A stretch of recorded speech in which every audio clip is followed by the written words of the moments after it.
بسم اللہ الرحمن الرحیم۔ خانہ کعبہ کا طواف کرتے ہوئے مجھے کئی افراد ایسے نظر آئے جو دوران طواف قرآن، پنسورے اور دعاؤں کے صفحات کو بہت غور سے پڑھنے میں مصروف تھے۔ حالانکہ یہ سب وہ ہوٹل میں بیٹھ کر بھی پڑھ سکتے تھے۔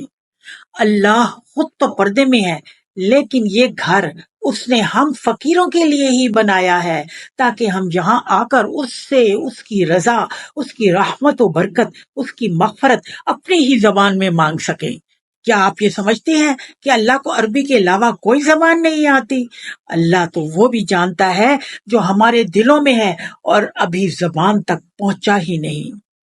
یہاں تو بس دیوانہ وار مست ہو کر اس کی محبت میں اس کے گھر کے چکر کاٹیں اور خود فراموشی کا یہ عالم ہو کہ زبان پر تالے پڑ جائیں اور آنکھوں سے آنسوؤں کے چشمے پھوٹ نکلیں۔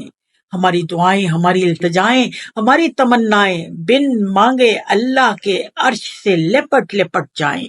یہاں کی سب سے بڑی عبادت طواف ہے۔ طواف ہے، اسی کو بار بار کیجئے۔ تھک جائیں تو ایک طرف بیٹھ کر اس کے گھر کا دیدار کریں۔ 20% تو ثواب صرف خانہ کعبہ کو دیکھنے کا ہے۔ ٹکٹکی باندھ کر اسے اپنی آنکھوں میں بسا لیں، اپنے دل میں اتار لیں۔ کل آپ کو اسے الوداع کہنا ہی ہوگا۔ جی بھر کر آخری بار دیکھ لیں۔